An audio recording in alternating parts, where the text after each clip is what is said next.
وهتشتري غلط. خليني اقول لك قبل ما تروح لاي معرض، قارن ما بين عربيتين والاتنين في الفئه سعريه واحده، وهي الهافال جوليان والشيري تيجو 4 برو. العربيتين تجميع محلي والاتنين غبور هو الوكيل بتاعهم. سعر العربيه التيجو 4 برو الرسمي 950,000 اول فئه، والهافال جوليان سعرها 940,000.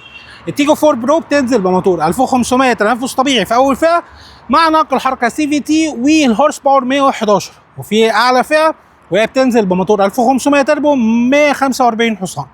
بالنسبه للهافال جوليان فهي بتنزل بموتور 1500 147 حصان مع عزم 220 نيوتن متر مع ناقل حركه دي سي تي وات من 7 سرعات، وده طبعا منظومه افضل بدون شك، وكفايه انها مش سي في تي.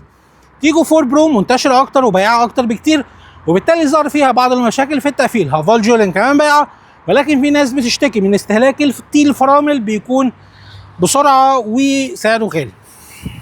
بالنسبه لي انا اختياري كمحمد عادل، فانا هقول لك ان انا اختار الهافال جوليان علشان حجمها اكبر، وكمان نقل الحركه بتاعها دي سي تي مش سي في تي، وشايف ان امكانياتها خاصه بعد التجميع المحلي انها قيمه مقابل السعر، خاصه ان الفئه الاعلى بسعرها 1,100,000 وفيها انظمه الاداس وكل حاجه بتقول بابا وماما، و1,100,000 بس وحجم كبير وعائليه.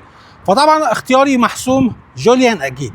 انتوا هتختاروا ايه وليه؟ ويا ريت اللي ليه خبرات مع العربيتين يقول لي علشان الكل يستفيد. كنت معاك محمد عادل من اكستريم اوتو فرع المعادي. سلام.